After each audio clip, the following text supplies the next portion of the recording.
definitely think my dad in particular was my kind of most, dominant early comic influence, because again, I would watch how he used humor and how making people laugh was this way that he had to kind of unlock people. And he was an amazing raconteur and told these incredible stories, and I watched how people would hang on his every word, and I remember being really in awe of that and thinking, oh, I'd love to not only amuse him when I'm able to do so, but also emulate him and try to be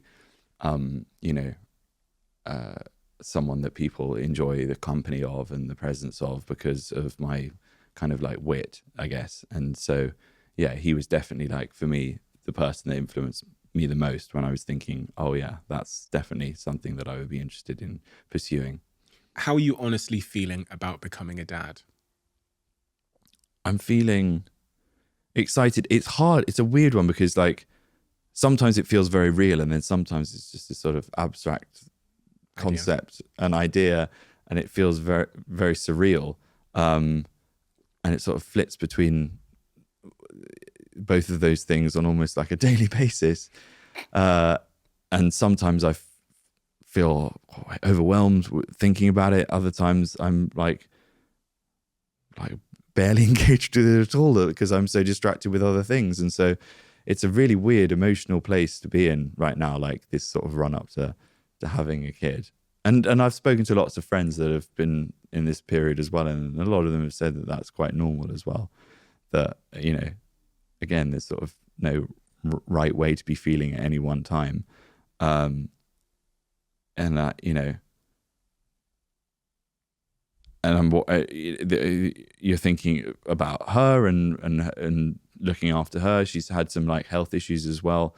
And so we've had a bit of a journey to get here. And so it's quite a scary period as well. Like I'm just really looking forward to the moment when the baby is born, and then, I mean, I say that like then you can relax. No, it's then stressful for the next like 18 years, and so it doesn't stop then. Again, like maybe I've just framed it in quite a positive way, but yeah, I don't know.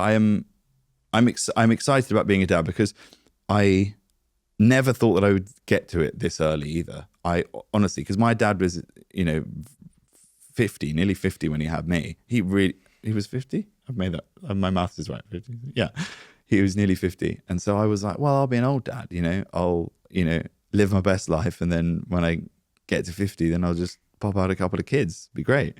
And always thought that was the case. And then ultimately started looking at friends and seeing how happy they were, and my sister with her niece and my niece, not her niece, my sister and my niece, and thinking, oh, you know what, maybe I do want that, and then like began to really like yearn for it. And I was lucky that I met Roxy, who's just the right person and my person, and we felt like we were both ready. And so yeah, I think people will be surprised when they find out that a lot of people were, with friends and family, when I told them, I think, because they just didn't think that I was necessarily ready for it, which again, like in my weird mentality, just makes me go, oh, I'm going to prove you. I'm going to show you, I'm going to be the best dad ever. So is there a fear? Because I think, if I'm being completely honest with myself, and I don't think I've said this before, when I think about the prospect of having a child, which is again something that I really want to do, and I see myself as having 4 kids, and I also see myself as hopefully being a really attentive, present father. There is a little bit of a thing in my head that goes, you don't have any time as it is, Steve. Yeah. So something's gonna have to give, and it's gonna be your career in some respect. Like there's gonna be some element of reduction in your career, and maybe that's okay. But if I think about it practically, I'm already using all 24 hours in the day. Yeah. So where's it gonna come from? Yeah. That's definitely a thought that crosses my mind, and being realistic about it as well, and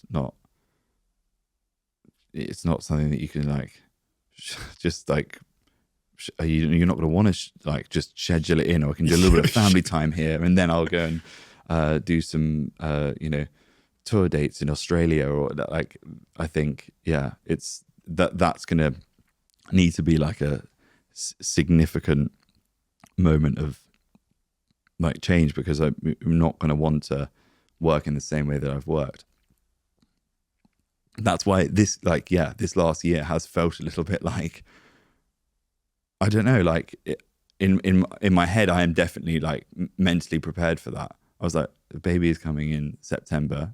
I'm going to have, it's going to be a bit of a sprint there. I'm going to do a tour, and then I'm going to, I don't want to be having a tour sort of like hanging over me. I wanted to do it now. And weirdly, a lot of the comedians that I'm friends with, I was like, yes, I'm doing a tour and then having a baby in September. I was like, you're going to regret putting that tour in then. You're going to, yeah, because then when the baby's like 2, that's when you notice a lot of comedians start getting out on tour because they want to get out the house. If you look at all of them, yeah, they do. I won't have that excuse. The tour will be done. And then you'll be at home for 2 years. Changing nappies. You excited about that? Yes, I am. And I actually know. I am. I'm genuinely happy. I'm very excited to do that and to like roll up my sleeves and get involved and be a hands-on dad. Your father, do you think he's proud of you now? Clearly from the origin of your story, that he was a big sort of figure in your life that you tried to impress and please. Yeah, I think, you know, he is proud of me, and he's expressed that and continues to express it. And my mum as well. Like, they're so sweet. I'm so happy that they've, you know, had this kind of second wind in their lives as well. Maybe with my dad's it's a third or fourth wind, I don't know. But yeah, they still come to my shows and, you know, call me afterwards and say nice things and watch me on TV. And then if it's something good, they'll text me, and, you know, that means a lot still. You still trying to impress him? Yeah, I think so. Because when I do something that he doesn't think is good enough, which, you know, does happen from time to time, he will let me know. He's very honest, and he's one of the few people that will like really cut through everything and just like be very honest with me. I mean, the other thing that we haven't sort of touched upon, and again is something that's very present in my mind with all of this, in terms of having a baby, in terms of, you know, trying to achieve as much as I can in my career, is that I want to do all of it with him around. And obviously I know that that's not going to be the case forever.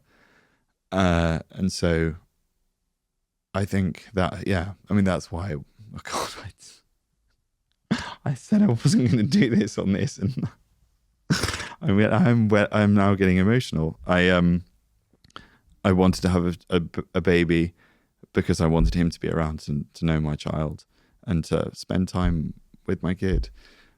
I've seen how amazing he is with my niece. He's the most loving person ever. And so I want him to have a relationship with my kid.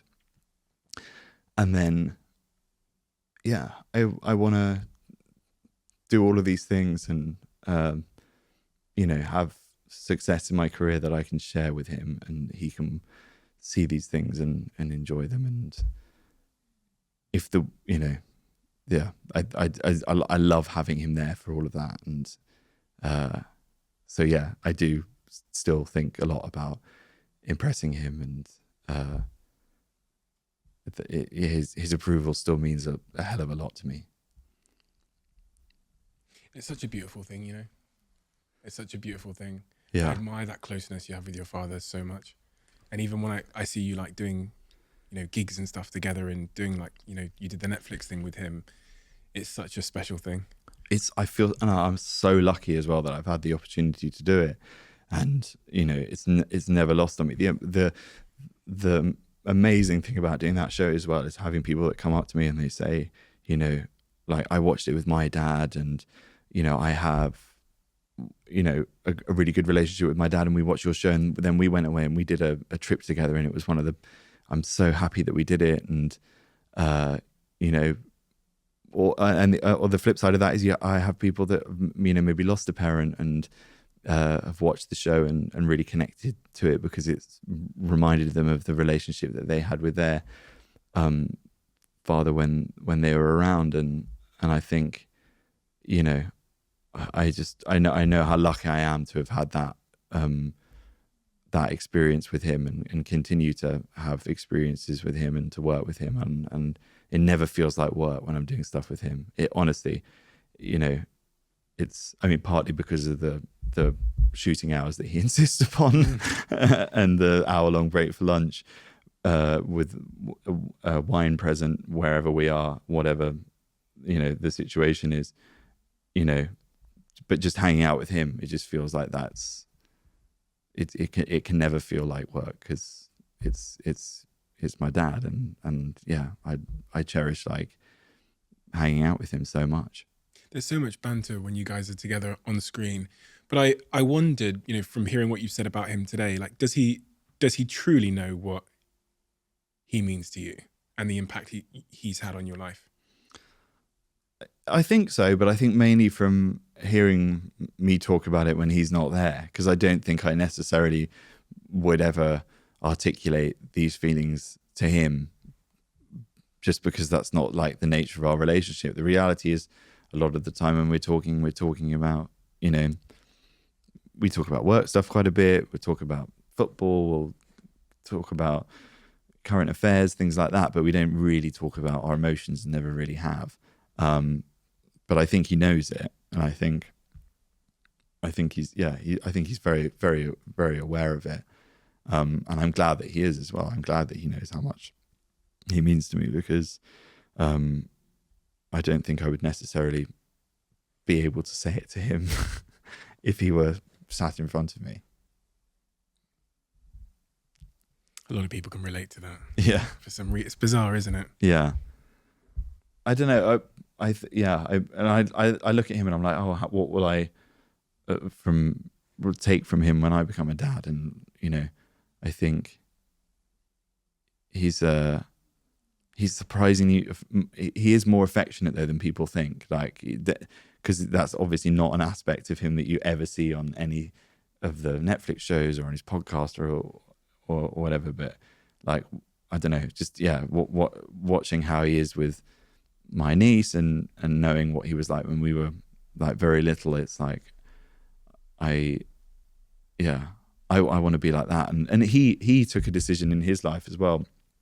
You know, he had a very successful career and was a producer and an agent. And then he really did, he did wind it all down and stop when we were kids and spent, I mean, I know again, we went to boarding school, so we were away for a period of our youth, but he did, you know, spend a lot of time with us and he was very like present in our lives and wasn't as consumed with work.